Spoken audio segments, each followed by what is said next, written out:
C'est pourquoi la Première Guerre mondiale était connue sous le nom de guerre des chimistes. À l'été 1915, les forces alliées à Ebers, en Belgique, écoutaient avec une lumière chaude avant le coucher du soleil et les vents du nord-est, avant d'entendre le bruit de l'artillerie. Et quand les soldats se sont préparés à se défendre, il s'est passé quelque chose qui n'a pas compté. L'air qui les entourait était soudainement rempli de brouillard lourd, jaune et vert. Les soldats s'attendaient à ce que les troupes allemandes s'introduisent dans la région, mais la seule chose qui s'est précipitée sur eux était un gaz plus puissant et brillant.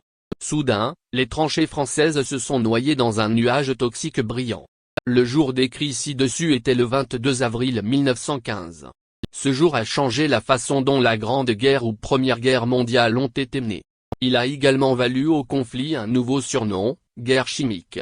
Certaines des parties impliquées dans la guerre ont exploité la possession d'armes chimiques qui sont interdites aujourd'hui pour affaiblir le pouvoir de l'autre partie.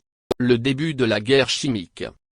Malgré l'interdiction et l'accent mis sur la prévention de l'utilisation abusive de poisons, d'armes toxiques ou de balistiques, et l'existence de nombreux traités tels que la Déclaration de Bruxelles et la Convention de La Haye, certaines des parties qui possédaient des armes chimiques ne l'ont pas écouté.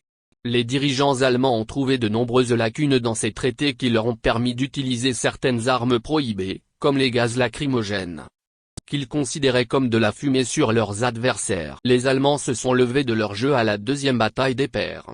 Les troupes ont placé des bouteilles de gaz fusibles vers leurs ennemis et ont attendu que le vent change. Une fois que c'est arrivé, j'ai commencé à libérer du gaz de 5730 bouteilles compressées de gaz toxique vert et jaune. Cette nouvelle arme étrange a laissé les forces alliées dans une grande crainte, et ils ont dû déterminer ce qui était utilisé pour la dissuader. Des chimistes ont été appelés sur le site pour détecter la composition du gaz. Comme les gaz ne restent pas longtemps quelque part, la seule preuve physique que les scientifiques doivent tester est le noir-vert qui a laissé derrière les boutons d'argent. Ipazim et un signe des soldats français, britanniques et canadiens. Les effets ont confirmé que les forces ont été attaquées avec Cl2. La Première Guerre mondiale a vu l'utilisation de divers types d'armes chimiques et de gaz toxiques. Par exemple, l'armée britannique a riposté avec des bombes au chlore toxiques, puis les Allemands ont commencé à utiliser du gaz phosgène, qui était beaucoup plus fort que le chlore gazeux, et ont mis au point de nouvelles techniques pour protéger leurs soldats contre les attaques de gaz toxiques. Puis vint enfin l'une des armes chimiques de destruction massive les plus connues, le gaz moutarde également connu sous le nom de moutarde sulfureuse. En 1917, les États-Unis rejoignent les forces de la coalition et entrent dans la Galle. Ils ont pu créer le premier régiment de gaz avec l'aide de l'American Society et créer une nouvelle arme chimique appelée Adamsite, qui pourrait facilement contourner le masque à gaz et causer une irritation oculaire et des nausées, obligeant les soldats allemands à retirer leur casque et à être exposés à du phosgène et à du chlore gazeux mortel. Avec la capitulation des troupes allemandes en novembre 1918, la Première Guerre mondiale et l'horrible ère de la guerre chimique ont pris fin. Le seul Allemand derrière le développement d'armes de destruction massive pendant la Première Guerre mondiale. La plupart des gaz toxiques utilisés par les Allemands dans leur guerre ont été développés par le caporal Fritz Haber. Haber était un chimiste réputé pour ses contributions et ses inventions, qui ont tué des milliers de personnes, mais sauvé des millions de personnes de la faim. À la fin du XIXe siècle, des scientifiques européens avaient découvert que le sol deviendrait stérile dans les années à venir en raison de la culture excessive. Le processus naturel d'enrichissement en nutriments étant lent, ils ont commencé à utiliser des engrais pour régénérer le sol avec les trois nutriments les plus importants: le potassium, le phosphore et l'azote. Des minéraux tels que la roche phosphatée et la potasse ont fourni un approvisionnement suffisant en phosphore et en potassium, mais aucune source abondante d'azote n'a été trouvée nulle part. Pendant longtemps, l'Europe a utilisé les déchets d'oiseaux comme oxyde d'azote et a dû les importer d'autres pays. La principale source d'azote dans le monde était le sel de Peter ou le nitrate de sodium. 78% de notre ARN, mais personne ne sait comment l'utiliser. Les scientifiques craignaient que si une source durable d'azote n'était pas trouvée, elle pourrait conduire à la famine.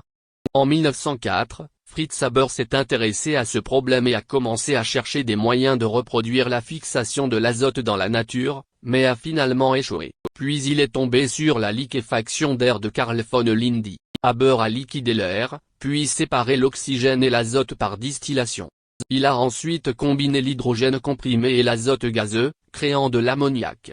Ce gaz était fortement dissous dans l'eau et pouvait être pulvérisé dans le sol comme source riche de N. L'ammoniac pouvait également être converti en image solide en interagissant avec l'acide nitrique et en formant du nitrate d'ammonium. La contribution de la guerre chimique à des inventions plus sûres. La fabrication de l'ammoniac a accéléré la révolution verte et est responsable des 2/3 de la production alimentaire actuelle. Avec l'invention des gaz toxiques, ces inventions ont eu un autre aspect positif, à savoir l'accélération de l'invention des outils pour empêcher les gens d'obtenir des bombes chimiques. C'était le premier masque à gaz inventé pendant cette période. Des masques à la vanille dans des thiocites alcalins de sodium ont également été utilisés pour convertir le chlore libre en composé plus sûr. Masque à gaz. À mesure que les armes chimiques devenaient plus complexes, les scientifiques ont mis au point des appareils respiratoires à gaz munis d'un masque facial relié à une canette. Le ventilateur contenait des produits chimiques qui enlevaient le chlore et la phosphine et passaient par un air plus pur jusqu'à ce que les soldats le respirent.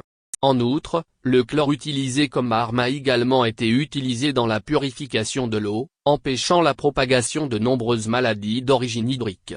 Le nitrate d'ammonium utilisé pour provoquer des explosions peut également être utilisé pour l'alimentation des cultures vivrières. Les matières nucléaires utilisées dans les ogives atomiques pourraient également servir à fournir de l'énergie propre à des millions de foyers. L'histoire a montré que les produits chimiques peuvent faire mal et fonctionner. C'est à nous de décider comment nous les utiliserons.